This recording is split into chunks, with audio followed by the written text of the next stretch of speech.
Hi everyone, welcome to my channel.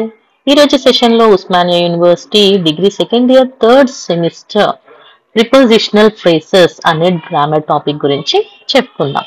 అసలు prepositional phrase అంటే ఏంటి? ప్రిపోజిషన్ అంటే మనకందరికీ తెలుసు. సో పార్ట్స్ ఆఫ్ స్పీచ్ లో one of the parts of speech is preposition. So ఒక నౌన్ ఆర్ ప్రొనౌన్ యొక్క పొజిషన్ ని తెలిపేదాన్ని ప్రిపోజిషన్ అనేసి అంటారు. సో హియర్ ప్రిపోజిషనల్ ఫ్రేస్ అంటే ఏంటి అంటే a prepositional phrase is a group of words that begins with a preposition and ends with a noun or a pronoun which is called the object of the preposition. Okay, shortcut lo cheppali ante preposition plus object is called a prepositional phrase. అంటే preposition తో పాటు అక్కడ noun or pronoun ఉంటుంది, దాన్నే object అని మనం అంటాం కదా. సో అలా noun or pronoun ఉంటే దాన్నే prepositional phrase అనేసి అంటారు. సో కావాలంటే కొన్ని ఎగ్జాంపుల్స్ చూస్తాను. Boys are playing in the ground. So ఇక్కడ ప్రిపోజిషన్ ఏంటి? ఇన్. సో ఇక్కడ ఇన్ ద గ్రౌండ్ అనేది ఆబ్జెక్ట్. సో ఈ ఇన్ ద గ్రౌండ్ అనేది ప్రిపోజిషనల్ ఫ్రేజ్. ఇది ప్రిపోజిషన్ ప్లస్ ఇది object. So this is called prepositional phrase. Next one, mother is cutting vegetables with a knife. So ఇక్కడ with అనేది preposition, a knife అనేది కంటిన్యూగా వచ్చింది కాబట్టి దిస్ ఇస్ ఏ ఆబ్జెక్ట్, అంటే నౌన్ కదా. సో ఈ object, so this whole together is called as a prepositional phrase. Next example, I know she is going to market. So to అనేది preposition, market అనేది noun or nothing but object. So here preposition plus object అంటే to market అనేది prepositional phrase. ఇక మనం exercise లోకి వెళ్ళిపోదాం. So exercise లో చూడండి ఒకసారి, ఇక్కడ ఏమంటున్నారంటే examine the following sentences, some of them contain prepositional phrases. So ఇక్కడ ఇచ్చిన సెంటెన్సెస్ లో ప్రిపోజిషనల్ ఫ్రేసెస్ ఉన్నాయంట. whereas others do not, కొన్నిట్లో ఉన్నాయంట కొన్నిట్లో లేవంట. Underline the prepositional phrases in the sentence that contain them. ఒకవేళ ఉంటే వాటిని అండర్లైన్ చేయమంటున్నారు. Identify the sentences that do not contain any prepositional phrase. ఏ సెంటెన్స్ లేవో దాన్ని గుర్తుపట్టమన్నారు. ఓకే, సో మనం ఇప్పుడు ఫస్ట్ ఎగ్జాంపుల్ చూద్దాం. She was travelling with her grand mother. So ఈ సెంటెన్స్ లో విత్ అనేది ప్రిపోజిషన్, ప్రిపోజిషన్ పక్కనే వచ్చిందేంటి? హర్ గ్రాండ్ మదర్ అని ఉంది. So this is object, so this is preposition, preposition plus object combination వచ్చింది కాబట్టి దిస్ ఈస్ అంటే ఈ విత్ హర్ గ్రాండ్ మదర్ అనేది ప్రిపోజిషన్ ఫ్రేజ్. నెక్స్ట్ ఎగ్జాంపుల్ చూడండి, ఏ క్యాట్ లే under the table. So under అనేది ప్రిపోజిషన్, ద టేబుల్ అనేది object. So ఇది ఆబ్జెక్ట్ అంటే ఇది నౌన్. సో ఇక్కడ మనకు క్లియర్ గా అర్థమవుతుంది అండర్ ద టేబుల్ అనేది prepositional phrase. Next example, the boy entered the classroom. చూడండి, the boy entered the classroom. ఇక్కడ నౌన్ ఉంది, ఇది నౌన్, ఇది వర్బ్, ఇది object. Okay, subject verb object. So ఇక్కడ మనకు ప్రిపోజిషన్ లేదు కాబట్టి ఈ సెంటెన్స్ లో ప్రిపోజిషనల్ ఫ్రేజ్ అనేది లేదు. So next example, there was a crowd in front of the gate. సో ఇక్కడ of అనేది ప్రిపోజిషన్, the gate అనేది noun. సో నథింగ్ బట్ ఇది ఆబ్జెక్ట్ కాబట్టి ఇక్కడ of the gate అనేది prepositional phrase. Next example, Radhika works for a law firm.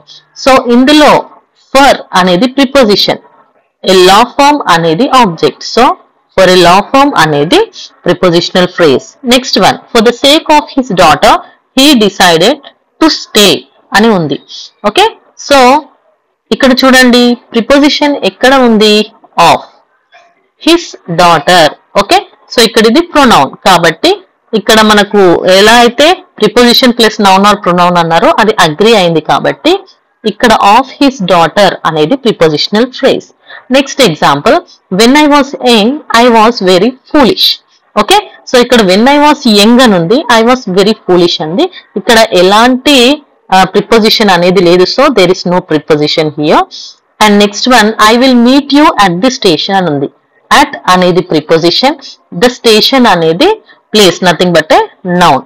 So ఇది వచ్చేసి ఇప్పుడు ఏంటి? ఇక్కడ అట్ ది స్టేషన్ అనేది prepositional phrase. Next one, we explored the lanes of the ancient town. Of అనేది preposition and the ancient town అనేది object. So అన్ని కలిపి ఇప్పుడు prepositional phrase వచ్చేసి of the ancient town. Next one, to err is human, to forgive is divine. ఇందులో మనకి preposition ఏమీ లేదు. So there is no preposition in this sentence. Next exercise చూద్దాం. Check if the following sentences contain any misplaced prepositional phrase. Rewrite those sentences contain misplaced phrases.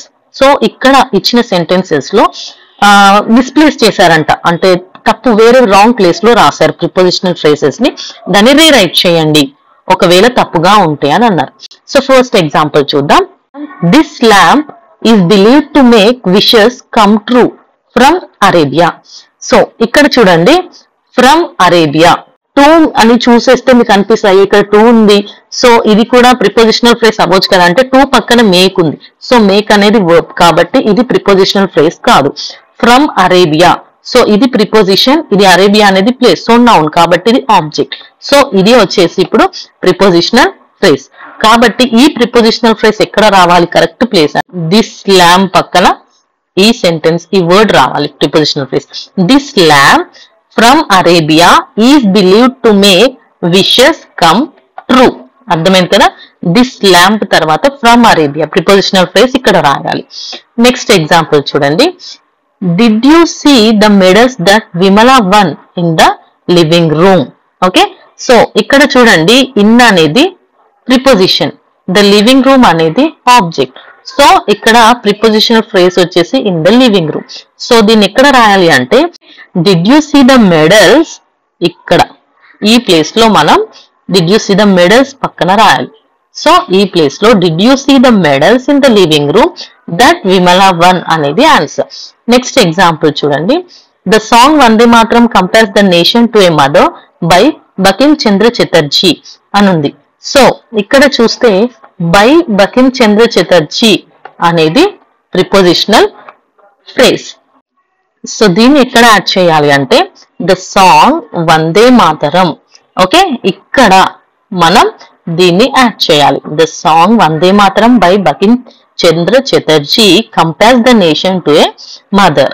Next example చూద్దాం. The man speaking on the stage wrote a novel about two brothers అని ఉంది.